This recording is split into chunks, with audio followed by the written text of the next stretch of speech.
Հայաստանի նման փոքր տնտեսություն ունեցող երկրների պարագայում մենք պետք է որոշենք, որ կենտրոնից որքան կախված լինենք։ Մենք չենք կարող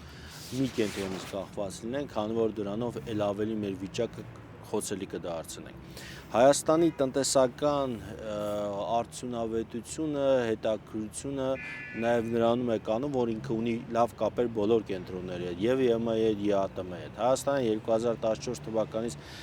թվականից սկսած ինքը ԵԱՏՄ անդամ երկիր է հանդիսանում եւ դա թույլ է տալիս Հայաստանի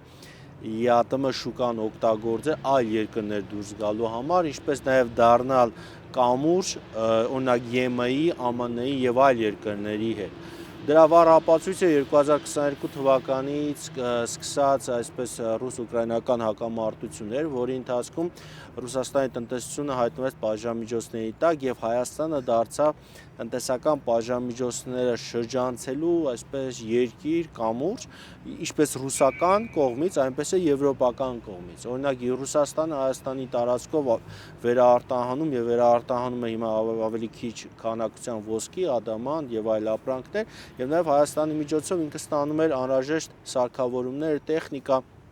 նաև փոխանցումները, օրինակ Ռուսաստանի բազմաթիվ այսպես կազմակերպություններ իրենց փոխանցումները իրականացնում են Հայաստանի տարածքով։ Ակնհայտ է, որ դրա մասին գիտեն եւ Ռուսաստանում եւ Արևմուտքում, բայց դա ձեռնտու է բոլոր կողմերին, քանի որ նրանք հասկանում են, որ պատերազմը պատերազմ մի օր ավարտվելու է եւ նրանք պետք է փորձեն շուկաները պահել։ Եվ Հայաստանը այս պահին կարող ենք ասել, այս շուկաները փորձում է երկկողմանի պահել եւ Հայաստանի նկատմամբ ավելի մեղմ այսպես դիրքորոշում ունի Արևմուտքը, թույլ է տալիս, որ Հայաստանը փող աշխատի այս իրավիճակում։ Հայաստանը եթե հրաժարվի ԵԱՏՄ-ից կամ ԵՄ-ի հետ աշխատելուց, ինքը կզրկվի բոլոր տնտեսական հնարավորությունից երկկողմանի։